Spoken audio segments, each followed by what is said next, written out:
Halo semuanya, hari ini kita akan membahas mengenai kasus yang lagi kontroversial, yaitu kasus boykot yang berujung anarkis di Starbucks, yang nantinya akan kita kaji menggunakan pemahaman logika dasar, yaitu kesesatan berpikir. Nantinya kita akan melihat bagaimana kesesatan berpikir itu dapat mempengaruhi pandangan kita terhadap situasi yang lagi kontroversial ini. Mari kita mulai.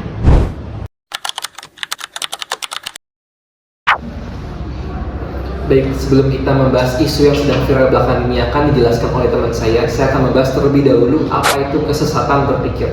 Kesesatan berpikir atau logical fallacy merupakan sebuah proses argumen atau penalaran yang keliru, tidak logis, dan menyesatkan. Kesesatan berpikir atau logical fallacy ini dibagi menjadi dua jenis. Yang pertama ada kesesatan berpikir secara formal dan ada juga yang secara informal. Untuk yang informal ini terjadi karena dua alasan utama. Yang pertama disebabkan karena adanya kesalahan relevansi. Biasanya hal ini terjadi karena adanya premis yang berbeda disatukan. Misalnya, semua orang menggunakan produk A, berarti produk A ini paling berkualitas. Hal ini tidak relevan karena berkualitas dengan banyak digunakan itu hal yang berbeda. Kedua, ada juga ketidaktepatan bahasa. Hal ini terjadi karena adanya ambiguitas disebabkan adanya penambahan kata atau pengurangan kata yang harusnya tidak ada. Misalnya, saya melihat Widya dengan teropong. Hal ini bisa menjadi dua makna. Yang pertama, saya melihat Widya dengan menggunakan teropong atau saya melihat Widya dengan teropongnya. Oke, biasanya individu yang sering mengalami kesesatan berpikir ini terjadi karena individu tersebut hanya terpaku oleh satu pandangan, satu orang atau satu sumber tertentu sehingga mengabaikan sumber-sumber lainnya yang membuat individu tersebut punya pemikiran yang sempit.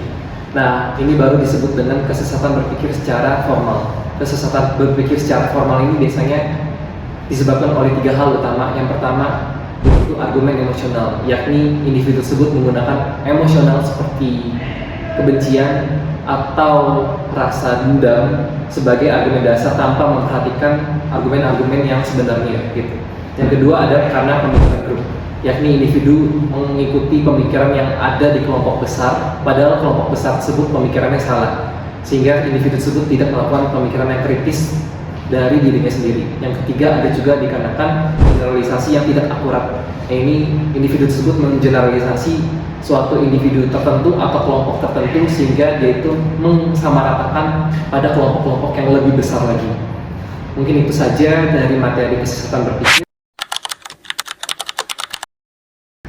Nah teman-teman, ternyata kesesatan berpikir ini juga ada kaitannya dengan kasus anarkisme di Starbucks. Sebelum kita kaji lebih lanjut, kita cari tahu dulu yuk apa sih yang sebenarnya terjadi. Jadi sedang ada pemboikotan beberapa produk tertentu nih guys, yaitu pemboikotan terhadap produk pro-Israel. Pemboikotan ini sebagai bentuk dukungan kepada warga Palestina dan untuk menghentikan atau mengubah kebijakan Israel kepada Palestina, seperti untuk mengubah kolonisasi tanah Palestina, menghormati hak-hak warga Palestina, dan untuk mencapai persamaan hak bagi warga Palestina.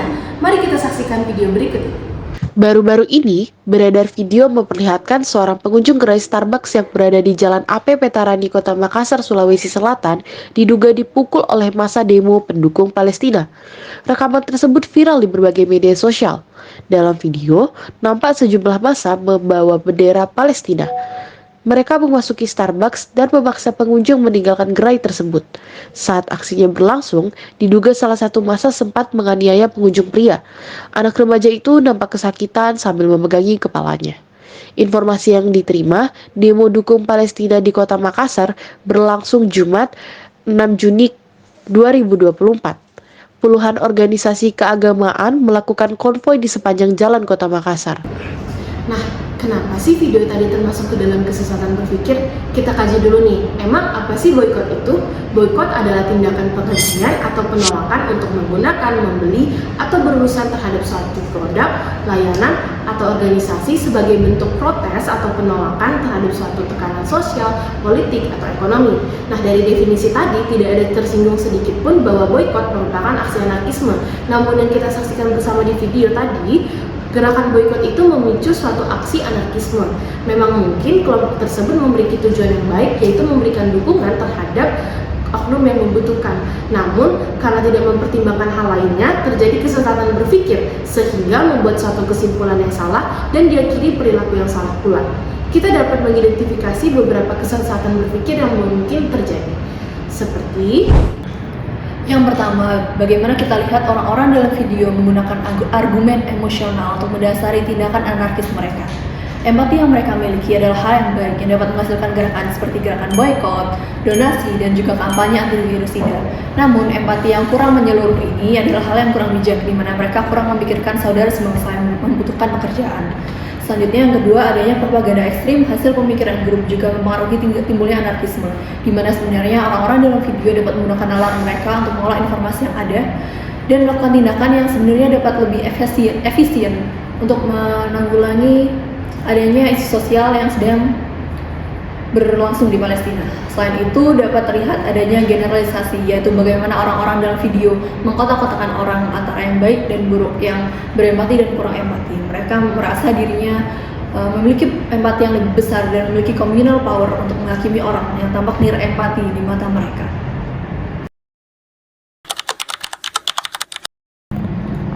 lantas seperti apa cara atau solusi yang dapat kita pilih dalam kasus pemboikotan produk Zionis ini?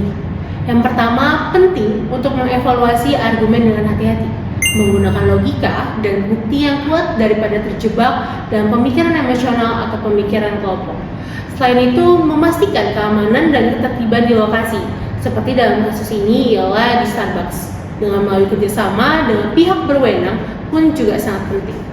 Sebenarnya, pemboikotan ini bisa menjadi cara untuk mengekspresikan ketidakpuasan, tetapi juga penting untuk memastikan bahwa tindakan tersebut tidak melanggar hukum atau mengancam keamanan. Komunikasi yang jelas tentang kebijakan dan nilai perusahaan pun bisa membantu pengelolaan situasi tersebut dengan meningkatkan kesadaran masyarakat tentang pentingnya toleransi dan penyelesaian konflik secara damai. Yang terpenting, kita harus waspada terhadap kesesatan berpikir dan bagaimana mereka dapat mempengaruhi pandangan kita terhadap isu tersebut. Kita telah mengetahui bagaimana kesesatan berpikir dapat mempengaruhi cara pandang kita terhadap situasi yang lagi kontroversial ini, seperti boikot terhadap produk Zionis. Penting bagi kita untuk mengetahui kesalahan-kesalahan kita dan juga untuk mengevaluasi secara kritis mengenai argumen-argumen yang kita temui. Jangan sampai kita menjadi generasi yang menyesatkan dan merugikan saudara-saudari kita.